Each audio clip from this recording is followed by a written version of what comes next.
So your vortex is, let's redefine it for you. Your vortex, you know what your vortex is?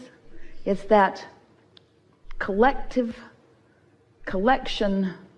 let's call it a collection point, although it's moving. A collection point of the desires that your life has defined.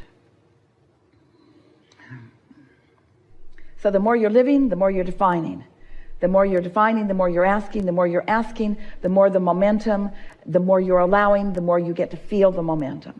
So let's redefine vortex in this way. Your vortex has huge momentum because you launch the rockets and they flow in a non-resistant way. And your inner being, the source within you, is flowing with them.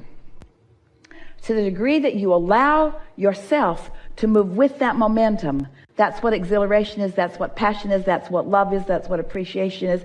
That's the sensation of going with that flow. When you're not allowing it, you feel stifled, you feel pain, you feel uneasy, you feel angry. And so the contents of your vortex are known to you by the emotion that you are feeling, really. So now bring us back around to the question. Ask it, if you want, exactly as you asked it before. And let's see what happens with it now. Is there any time when it is useful to say what a person has in their vortex and what they will experience while here on planet Earth? I've heard you say you know us individually. So do you now get it that you're putting the stuff in on a daily basis? Yes. Did you put anything in there lately that you're consciously aware of? Yeah. So you tell us. You tell us. What's in there? What's in there? I want to be... Is anything in there that you're already realizing? Do you think the vortex is just the incompleted pile?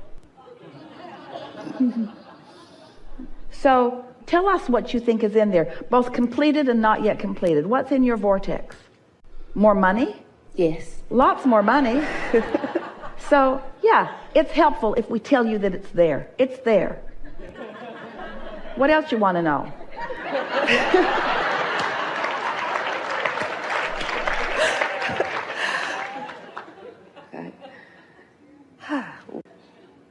Will I have more good feelings and the thoughts come in as I become more vibrationally? Well, yes, happy? all of that's in the vortex.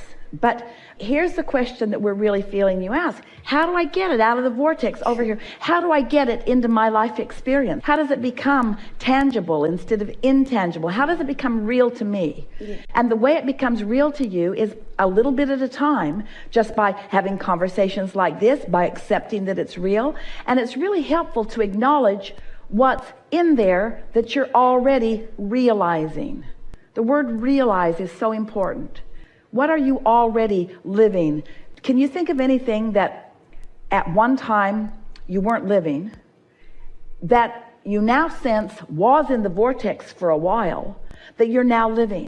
Because noticing those things is what helps you to be more expectant and then therefore more perceiving of them. So name some things. And my husband, Stuart, when I started doing this work, Abraham, he came.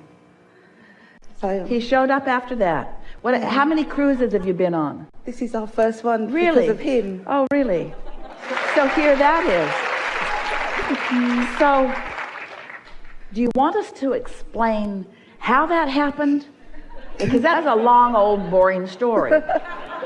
Or can you just skip forward in it and accept that things that you once wanted that you didn't have, you now have? Yeah. So you put things in the vortex. For a while you weren't a match to them. Somehow you found a way to be a vibrational match to them, and then they became realized by you.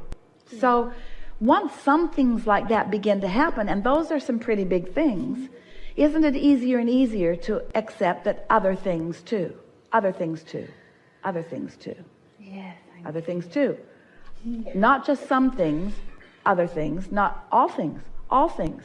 All things that you desire are in the vortex, and all things that you desire can come out of the vortex over here where you are. But you've got to find a way to be a vibrational match to what's in the vortex. So you have to understand the components of the vortex. That's why we offer so many words. So what's in the vortex feels wonderful. Do you? If you do, then it's coming. You see.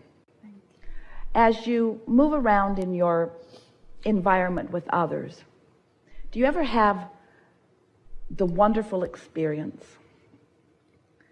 of visiting with someone and you can just tell, because of the way they feel, that they're not anytime soon going to get to where you know they want to be? You can just feel the offness of their vibrational frequency. Well, this is good information for you. In other words, they're providing benefit for you, because law of attraction is always consistent.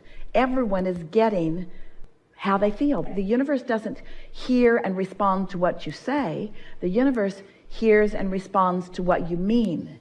And what you mean is most known to you by what you feel.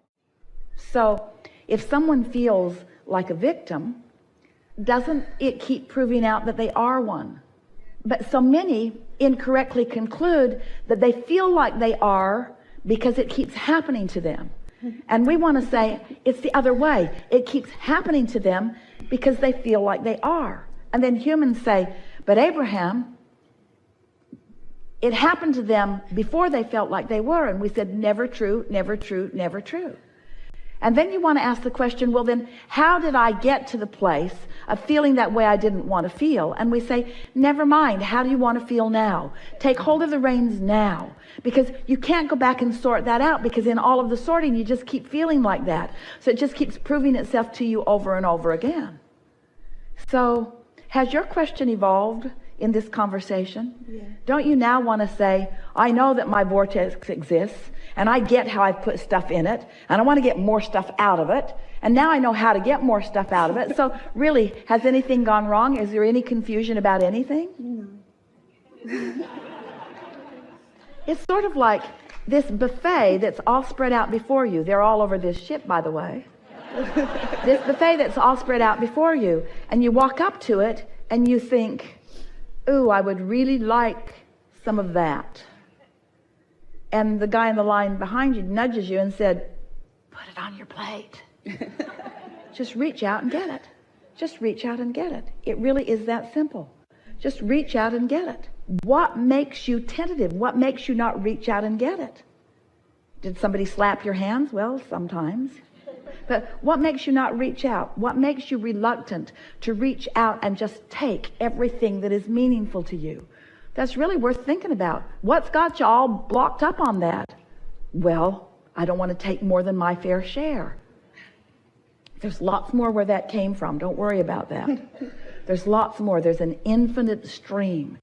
In other words, how did you get convinced that there was shortage?